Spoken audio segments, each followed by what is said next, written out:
Hello friends, welcome to academic study point. आज हम 15 जून से 21 जून के बीच आने वाले most important weekly current affair discuss करेंगे। आइए स्टार्ट करते हैं। फर्स्ट क्वेश्चन, निम्न में से किस देश को हाल ही में 8वीं बार संयुक्त राष्ट्र सुरक्षा परिषद का अस्थायी सदस्य चुना गया है? तो वह भारत है। भारत को 17 जून 2020 को 8वीं बार संयुक्त राष्ट्र सुरक्षा परिषद का अस्थायी सदस्य चुना गया है।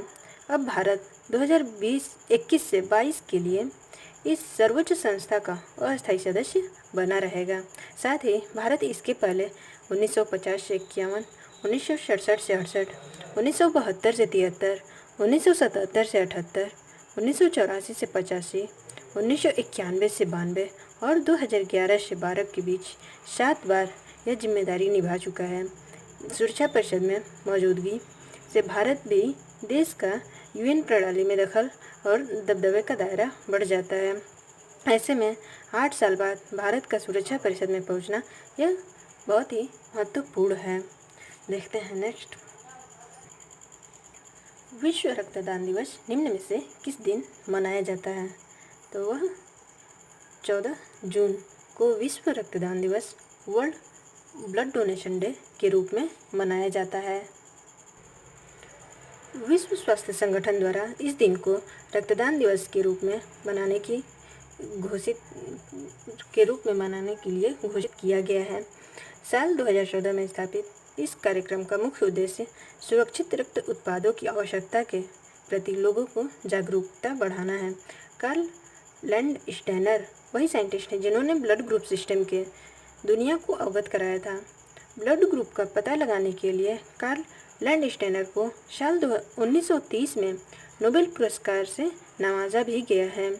कार्ल लैंडस्टेनर का जन्मदिन 14 जून को हुआ था। उन्हीं के जन्मदिन के दिन यह रक्तदान दिवस के रूप में मनाया जाता है। नेक्स्ट, विश्व बुजुर्ग दुर्व्यवहार रोकथाम जागरूकता दिवस world Elder abuse awareness day निम्न में से किस दिन मनाया जाता है? वह 15 जून को world Elder abuse awareness day के रूप में मनाया जाता है। बुजुर्गों के साथ होने वाले दुर्व्यवहार को रोकथाम के लिए लोगों में जागरूकता फैलाने के उद्देश्य से दुनिया भर में इसे 15 जून को मनाया जाता है। संयुक्त राष्ट्र ने इस दिन के आयोजन की शुरुआत की थी। जैसे जैसे दुनिया में बुजुर्गों की आबादी बढ़ रही है, वैसे वैसे उनके साथ दुर्व्यवहार की दुर्घटनाएं भी बढ़ती जा रही हैं, जिसके प्रति यह जागरूकता फैलाने के लिए शुरुआत की गई है। नेक्स्ट, किस देश की संसद ने उत्तराखंड के पिथौरागढ़ जिले में भारतीय क्षेत्र पर दावा करने वाले नए नक्शे को मंजूरी दे दी है? तो वह नेपाल है। भारत के कड़े विरोध के बावजूद इस नए नक्शे में नेपाल ने 3 भारतीय इलाकों लिपुलेख, काला पानी और लिम्पियाथुरा को अपने क्षेत्र के रूप में दर्शाया है। नेपाल के इस कदम से दोनों देशों के सौहार्दपूर्ण या संबंधों को बहुत बड़ा झटका लगा है। नेपाल के राष्ट्रपति भवन की तरफ से जारी बयान के मुताबिक राष्ट्रपति भंडारी ने बिल पर संवैधानिक प्रावधानों के तहत हस्ताक्षर किए हैं।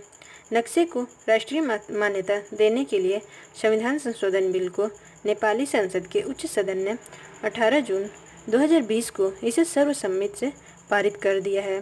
नेशनल असेंबली के अध्यक्ष गणेश तिमिलसिला ने बताया कि उपस्थित सभी 57 सदस्यों ने इस बिल के पक्ष में वोट दिया है। नेक्स्ट,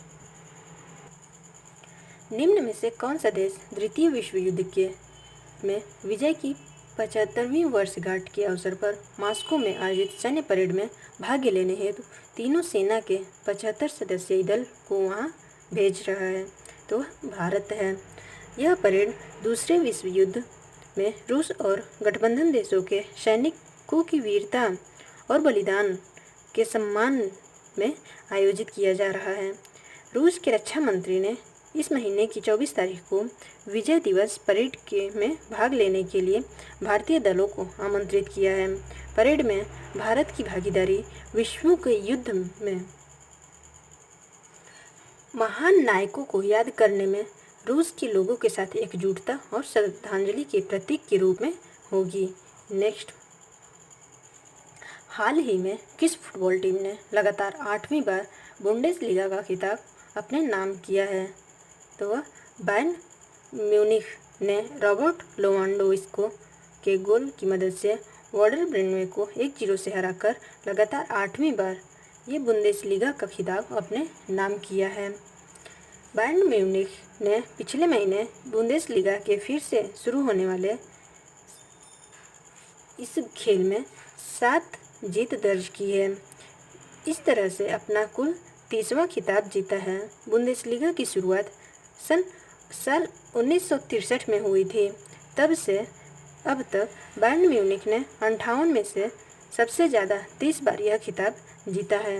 नेक्स्ट,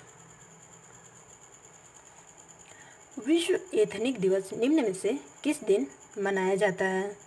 तो वह 19 जून को विश्व एथनिक दिवस के रूप में मनाया जाता है। यह दिवस विश्व भर में अलग अलग क्षेत्रों की ऐतिहासिक विरासत, सभ्यता, मानव जाति, विज्ञान, कला और संस्कृति को सहेजने के लिए जागरूकता फैलाने के उद्देश्य से मनाया जाता है। विश्व संस्कृति के संरक्षण तथा उसे सुरक्षित रखने के उद्देश्य से इस दिवस को मनाए जाने की घोषणा की गई थी। नेक्स्ट, एशियाई फुटबॉल परिसंघ AFC ने 2022 महिला एशियाई कप की मेज़बानी के अधिकार निम्न में से किस देश को दिए हैं? तो वह भारत है। एशियाई फुटबॉल परिसंघ AFC ने 1989 के बाद पहली बार 2022 महिला एशियाई कप की मेज़बानी का अधिकार भारत को दिया है। क्रेडिट रेटिंग एजेंसी फिच ने 8 साल में पहली बार किस देश की GDP ग्रोथ निगेटिव रहने का अनुमान लगाया है? तो वह भारत है। क्रेडिट रेटिंग एजेंसी फिच ने 8 साल में पहली बार भारत का आर्थिक परिदृश्य स्थिर से घटाकर नकारात्मक कर दिया है। रेटिंग एजेंसी ने कहा है कि कोविड-19 महामारी ने देश की आर्थिक वृद्धि की संभावना को कमज़ोर कर दिया है। फिच से पहले मूडीज़ ने भी इस महीने की शुरुआत में देश की रेटिंग को कम करके सबसे निचले स्तर Baa2 में रख दिया था। फिच का अनुमान है कि देश की अर्थव्यवस्था में 31 मार्च 2021 को समाप्त होने वाले वित्त वर्ष के दौरान 5% का संकुचन होगा। फिच ने इससे पहले 2012 में भारत की अर्थव्यवस्था का परिदृश्य स्थिर से नकारात्मक की ओर बताया था। नेक्स्ट, एशियाई विकास बैंक ABD ने हाल ही में कहा कि चालू वित्त वर्ष में भारत की अर्थव्यवस्था कितने प्रतिशत संकुचित होने का अनुमान लगाया है?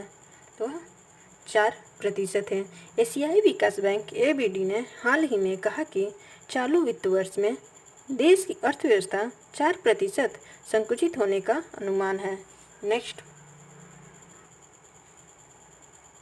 ऑटिस्टिक प्राइड डे निम्न में से किस दिन मनाया जाता है? तो वह 18 जून को ऑटिस्टिक प्राइड डे के रूप में मनाया जाता है। इस दिन को पूरे विश्व में इसी नाम ऑटिस्टिक प्राइड डे के नाम से मनाया जाता है। दरअसल यह एक ऐसी बीमारी है जो बच्चों के पैदा होने के दौरान उनके दिमाग में हो जाती है। जब बच्चे का विकास हो रहा होता है तो उनके दिमाग में इस तरह की बीमारी का पता चल पाता है। ऑटिस्टिक प्राइड डे पहली बार 2005 में एस्पीस फॉर फ्रीडम द्वारा मनाया गया था। यह जल्दी ही एक वैश्विक कार्यक्रम बन गया जिसे ऑनलाइन और ऑफलाइन दोनों रूप में मनाया जाता है। नेक्स्ट,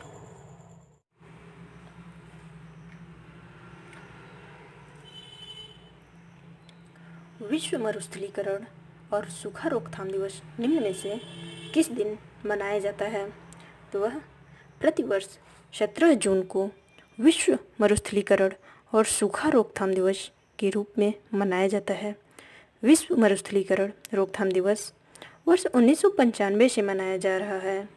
इसका उद्देश्य अंतर्राष्ट्रीय सहयोग से बंजर और सूखे के प्रभाव का मुकाबला करने के लिए जन जागरूकता को बढ़ावा देना है। नेक्स्ट,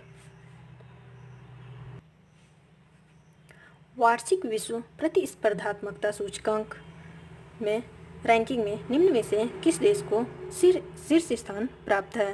तो वह सिंगापुर है। यह रैंकिंग स्विट्जरलैंड और सिंगापुर के बिजनेस स्कूल द्वारा 1989 से हर साल दी जा रही है। नेक्स्ट, संयुक्त राष्ट्र व्यापार और विकास सम्मेलन की वर्ल्ड इन्वेस्टमेंट रिपोर्ट 2020 के मुताबिक वर्ष 2019 में FDI को लुभाने के मामले में भारत निम्न में से किस स्थान पर रहा है? तो भारत 9वें स्थान पर है।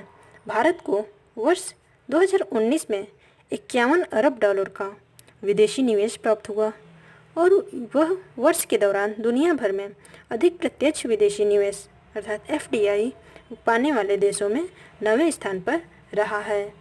नेक्स्ट, फीफा के द्वारा जून के लिए जारी फुटबॉल वर्ल्ड रैंकिंग में निम्न में से किस फुटबॉल टीम को प्रथम स्थान प्राप्त हुआ है? तो बेल्जियम फुटबॉल टीम को फुटबॉल वर्ल्ड रैंकिंग में प्रथम स्थान प्राप्त हुआ है। विश्व फुटबॉल की नियामक संस्था FIFA की तरफ से जून के लिए जारी वर्ल्ड रैंकिंग में भारतीय पुरुष फुटबॉल टीम 108वें स्थान पर कायम है। नेक्स्ट, वार्षिक विश्व प्रतिस्पर्धात्मकता सूचकांक रैंकिंग में भारत को निम्न में से कौन सा स्थान प्राप्त हुआ है? तो 43वां स्थान प्राप्त हुआ है। IMD की रिपोर्ट के मुताबिक कुल 63 देशों की इस सूची में सिंगापुर पहले स्थान पर बरकरार है, वहीं डेनमार्क दूसरे स्थान पर आ गया है। पिछले साल डेनमार्क 8वें स्थान पर था। वहीं स्विट्जरलैंड एक स्थान चढ़कर तीसरे स्थान पर आ गया है और नीदरलैंड चौथे स्थान पर कायम है। नेक्स्ट, भारत ने नेपाल से जारी तनाव के बावजूद यहाँ किस मंदिर परिसर में 2.33 करोड़ रुपए की लागत से स्वच्छता केंद्र के निर्माण की प्रतिबद्धता जताई है? तो वह पशुपतिनाथ मंदिर है। नेपाल से जारी तनाव के बावजूद भारत ने यहाँ पशुपतिनाथ मंदिर परिसर में 2.33 करोड़ रुपए की लागत से स्वच्छता केंद्र के निर्माण की प्रतिबद्धता जताई है। नेक्स्ट, विश्व परिवार प्रेषण दिवस अर्थात international day of family remittances निम्न में से किस दिन मनाया जाता है? तो 16 जून को विश्व परिवार प्रेषण दिवस के रूप में मनाया जाता है। इसके द्वारा उन प्रवासियों के योगदान को सम्मानित किया जाता है जो अपने दूसरे देश में कार्य करके अपने परिवार के सदस्यों के जीवन को बेहतर करने हेतु कार्य करते हैं। यह दिन दुनिया भर में अपने लगभग 800 मिलियन परिवार के सदस्यों के जीवन को बेहतर बनाने के लिए 200 मिलियन से भी अधिक प्रवासी दूसरे देशों में कार्यरत हैं, ऐसा चिन्हित किया गया है। नेक्स्ट, हाल ही में नासा ने पहली बार किस महिला को स्पेस फ्लाइट प्रोग्राम का प्रमुख नियुक्त किया है? तो नासा ने कैथी ल्यूडर्स को स्पेस फ्लाइट प्रोग्राम का प्रमुख नियुक्त किया है। वे साल 1992 से ही नासा से जुड़ी हुई हैं। नेक्स्ट, अंतर्राष्ट्रीय अल्बिनिज्म जागरूकता दिवस इंटरनेशनल अल्बिनिज्म अवेयरनेस डे निम्न में से किस दिन मनाया जाता है? तो 13 जून को अंतर्राष्ट्रीय अल्बिनिज्म जागरूकता दिवस के रूप में मनाया जाता है। इसका उद्देश्य अल्बिनिज्म से प्रभावित लोगों के विरुद्ध होने वाले हमलों तथा भेदभाव के प्रति जागरूकता उत्पन्न करना है। यह एक दुर्लभ तथा वंशानुगत रोग है। इस रोग से पीड़ित व्यक्ति की त्वचा, बाल तथा आँखों में आंशिक तथा पूर्ण रूप से मेलेनियन पिगमेंट नहीं होता। एल्बिनिज्म किसी भी लिंग अथवा नस्ल के व्यक्ति को प्रभावित कर सकता है। नेक्स्ट, विश्व फुटबॉल की नियामक संस्था अर्थात फीफा की तरफ से जून के लिए जारी वर्ल्ड रैंकिंग में भारतीय पुरुष फुटबॉल टीम कितने स्थान पर कायम है?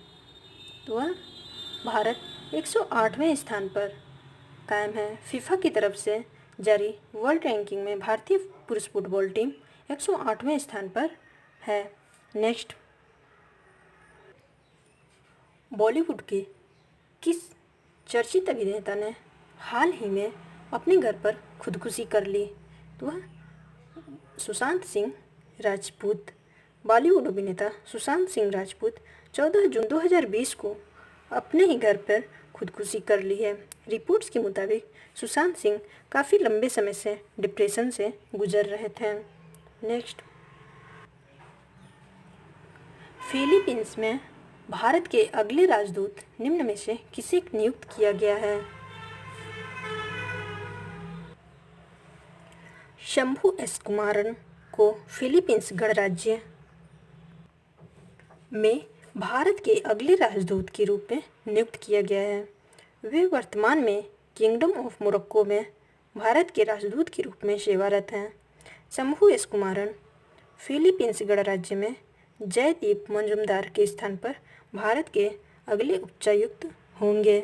नेक्स्ट, किस आईआईटी संस्थान ने शोधकर्ताओं ने सार्वजनिक स्थानों पर सामाजिक दूरियों की निगरानी हेतु एक आर्टिफिशियल इंटेलिजेंस आधारित साइबर फिजिकल प्रणाली विकसित की है? आईआईटी खड़गपुर के शोधकर्ताओं ने सार्वजनिक स्थानों पर सामाजिक दूरियों की निगरानी के लिए एक आर्टिफिशियल इंटेलिजेंस आधारित साइबर फिजिकल प्रणाली विकसित की है। आईआईटी शोधकर्ताओं द्वारा विकसित डिवाइस सामाजिक दूरी मानदंडों का उल्लंघन होने पर अलर्ट करेगी। नेक्स्ट, हाल ही में केंद्र सरकार ने किस नाम से health care supply chain portal launch किया है? तो वह आरोग्य पथ। CSIR ने national health care supply chain portal launch किया है, जिसे आरोग्य पथ नाम दिया गया है। इसका मुख्य उद्देश्य वास्तविक समय पर महत्वपूर्ण स्वास्थ्य आपूर्ति की उपलब्धता प्रदान करना है। नेक्स्ट, हाल ही में किस देश ने क्रिकेट मैच में फिक्सिंग को कानूनन अपराध का दर्जा बनाने को मंजूरी दे दी है? तो वह पाकिस्तान है। पाकिस्तान के प्रधानमंत्री इमरान खान ने पाकिस्तान क्रिकेट बोर्ड की भ्रष्टाचार निरोधक संहिता में संशोधन और मैच फिक्सिंग को अपराध का दर्जा बनाने के प्रस्ताव को मंजूरी दे दी है। आई होप आपको ये वीडियो, आज का ये करंट अफेयर कंटेंट अच्छा लगा हो। वीडियो को लाइक एंड चैनल को सब्सक्राइब करें। Thank you. Thanks for watching.